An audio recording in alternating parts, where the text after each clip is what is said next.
Ever wonder why some people get more done in a single day than most of us manage in a whole week?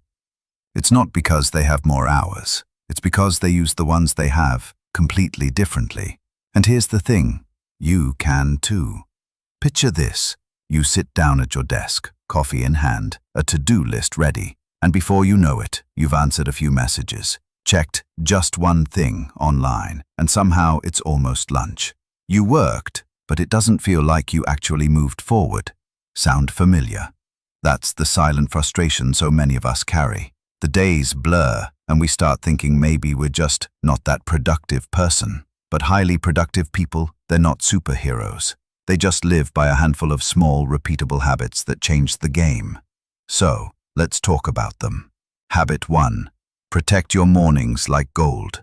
Your brain's freshest energy is in the first few hours after you wake up. Don't waste it on emails or random scrolling.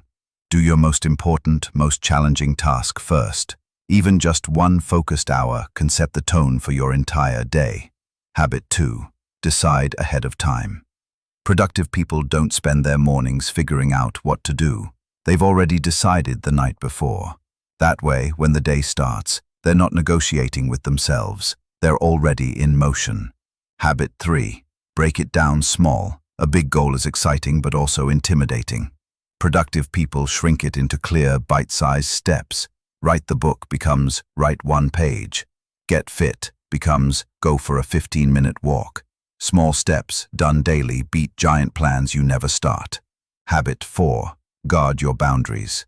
Not just with people, but with your own impulses. That quick check of social media, that's a boundary breaker.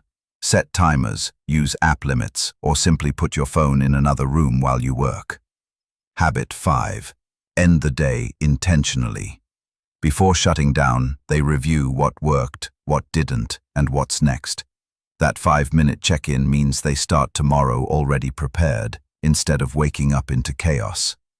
Here's the thing, you don't need to do all 5 starting tomorrow. Pick one, practice it until it feels natural, then add another. Soon, you won't be chasing time, you'll be directing it. Your hours are already enough. It's what you do with them that matters. If this connected with you, stick around. We talk about living and working with more intention every single week. Subscribe, and let's make productivity your new normal. You've got this.